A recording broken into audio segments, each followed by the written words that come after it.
மகளால் மேல் வானம் பட்டாயா? என்ன காரணம்?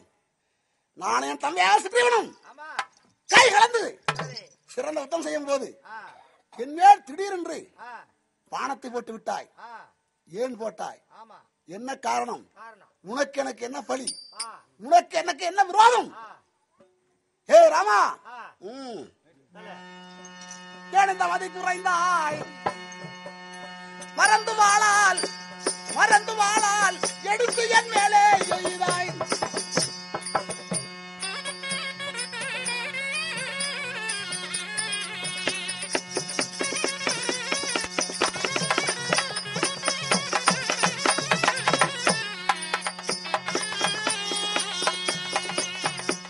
புஜங்களான தசரதார் உன்னை பெற்றார்.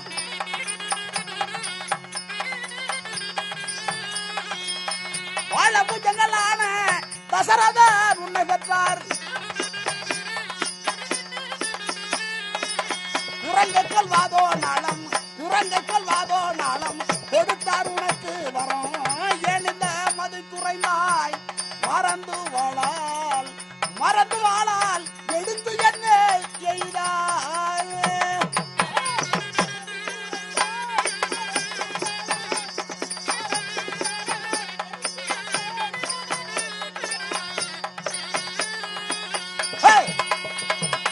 ராமா, எழுந்த மதி குறைந்தாய்.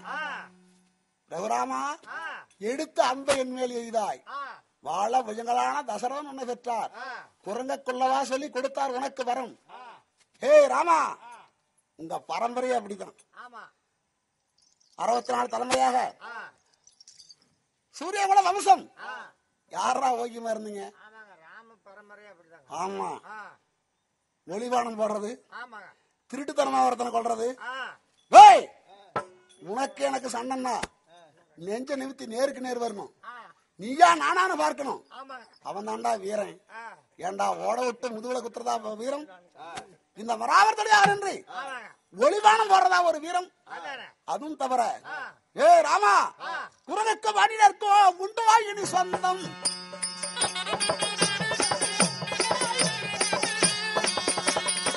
குரலுக்கோ வாடினருக்கோ உண்டுவா இனி சொந்தம்.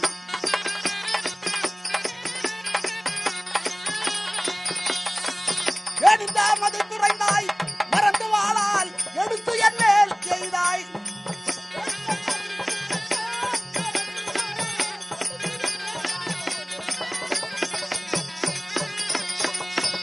ராமா,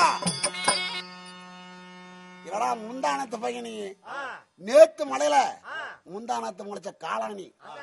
எனக்கு எத்தனை தலைமுறை தெரியுமா? கிரேதாயுகம், இந்த திரேதாயுகம், இந்த 2 யுகத்தையுமே பார்த்தவன் நானு. உங்க தலைமுறை எத்தனை எனக்கு தெரியாதா? சூரியகுல பரம்பரை எத்தனைவாவது வம்சத்துல நீ வந்திருக்கிறாய். டேய், அதிர மகன் தசரதன்.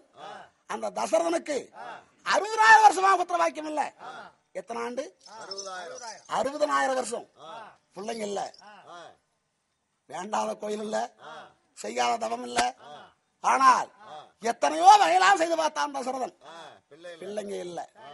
அதனால கல்கோட்ட மகாரிஷி, வசிஷ்ட மகாரிஷி, விஸ்வாமித்திர மகாரிஷி, இன்னும் அகத்திய மகாரிஷி, இப்படி 33 கோடி முனிவர்களை அழைத்து, சுவாமி, நான் என்ன பாவம் செய்தேன், நான் என்ன கர்மம் செய்தேன், எனக்கோ கோசலை கௌசலை கைகேசி என்று 3 மனைவிமார்கள், ஒரு மனைவி கூட பிள்ளைங்க இல்லையே, நான் என்ன பாவம் செய்தேன் என்று முனிவர் காலில் விழுந்தாலும். அப்ப சொன்னார் யார்? வசிஷ்ட மகாரிஷி, தசரதா, புண்ணியமே செய்யக்கூடாது. ஒரு மனுஷன் பாவ புண்ணியம் 2 கலந்து செய்யணும். அப்பதான் புத்திரவாக்கி இருக்கும். அதனால நீ கர்மத்தை கையில ஏந்தணும்.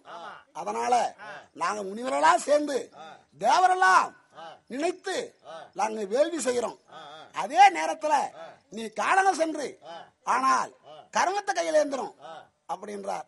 சுவாமி, கர்மத்தை கையில ஏந்தனா என்ன செய்யணும்?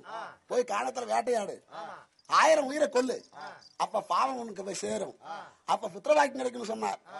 ஆகட்டும் என்று அந்த தசரதன் காடகத்திலே யானை தண்ணி குடிக்கும் பாலிக்கு அருகில் சென்று ஒளிகூடு கட்டி வில்ல வளத்தில் ஆணை ஏத்தி ஆணைகளை கொல்ல துணிந்தான்.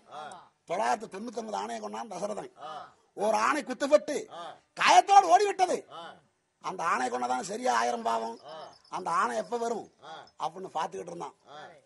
ஹே ராமா, அப்பாவி, ஒன்றும் தெரியாத யாரு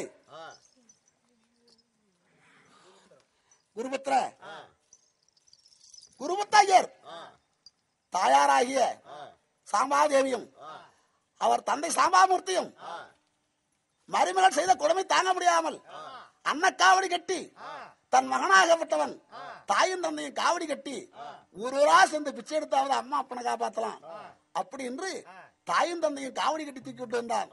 வரக்கூடிய வழியிலே கானகத்திலே தண்ணி தாவன்றதுதான் தாயும் தந்தைக்கும். அப்பொழுது அந்த காவடிய ஒரு மரத்து மேல் மாட்டி வைத்து விட்டு தன் கரத்திலே உள்ள சொரகுடுக்கு எடுத்து யானை குடிக்கு பாலிக்கு தண்ணி முள்ள வந்தானா குருபுத்திரன். அப்படி வரும்போது இந்த சண்டாள தசரதன் யானைதான் தண்ணி குடிக்குதுன்று சொரகுடுக்க குடுக்குன்னு மெல்லவும் ஆனதான் உரியுதுன்னு பார்த்தும் பாராமல் பானத்தை போட்டான் குருபுத்திரன் மேல. ஐயோ என்று சாய்ந்தான் குருபுத்திரன். ஓடி வந்து பார்த்தா குருபுத்திரன், ஐயா நீங்க யாரு? தெரிஞ்சும் தெரியாத அறியும் அறியாத மின்பின் வாஜனை இல்லாத தங்களை மேல் பானத்தை போட்டேன். இந்த பாவத்தை நான் கையாஞ்சிட்டனே. யாருன்னு கேட்டான். ஐயா, என் மனைவி செய்த கொடுமையால என் தாயும் தந்தைக்கும் ஆபத்து நேர்ந்தது.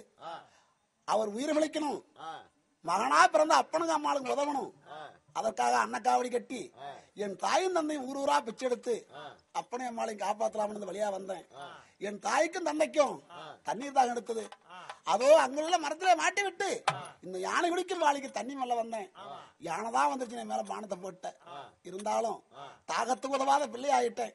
ஐயனே, தாகத்துக்கு உதவாத தண்ணியும் தருத்தரம் அறியாத பொண்டாட்டியும் பாவத்தை தீர்க்காத தீர்த்தமும் கோவத்தை அடக்காத வேந்தனும் குருமொழியை கேளாத சீடனும் இதெல்லாம் உலகத்துல இருந்து என்ன புண்ணியம்? இல்லாத இருக்கிறதே மேலு. இன்று என் தாய்க்கும் தந்தைக்கு தண்ணீர் தாகம் அதிகமா இருக்கும். எனக்கு பதிலா நீங்களாவது போய் இந்த தண்ணியை கொடுத்து தாகத்தை தீருங்க அப்படின்னு சொல்லி உயிரை விட்டான் குருபுத்திரன். உடனே தசரதன் ஓடி வந்து தன் தாய் தந்தைக்கும் பேசாம அழில தண்ணி கொடுத்தான். யாரப்பான்னு கேட்டாங்க. சுவாமி, நடந்த விஷயத்தை தசரதன் தன் தாய் தந்தையத்திலே சொன்னான்.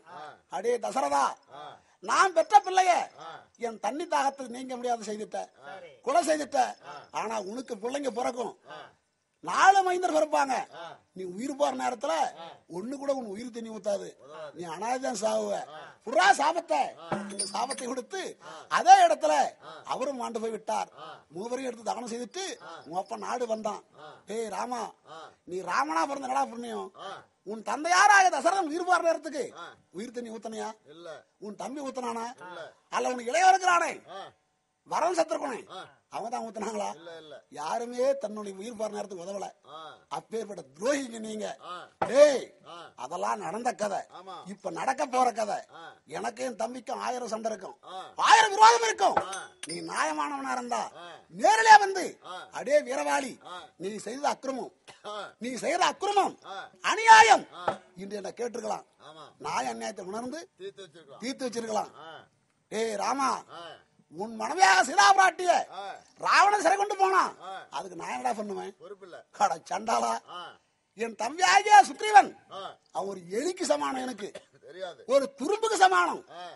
அவன் காலை பிடித்தது போல என்னிடத்துல ஓடி வந்து, வீரவாளி, அந்த ராவணன் என் மனைவி சிறை கொண்டு போயிட்டான், நீதான் எப்படியாவது மீட்டி கொடுக்கணும் அப்படின்னு ஒரு வார்த்தை சொல்லியிருந்தா அந்த ராவணனை அங்க பிடிக்க குடுமிய உன் பாத்திரம் கொண்டாந்து போட்டிருப்பேன். அவன் சேனை என்ன, அவனுடைய லெங்காபுரியில் இருக்கப்பட்ட அத்தனை அரக்கர்களையும் அம்மியில வைத்து அரைக்கிற மாதிரி அரைச்சிருப்பேன். உன் மனைவி கொண்டாந்து பாத்திரம் விட்டுருப்பேன்.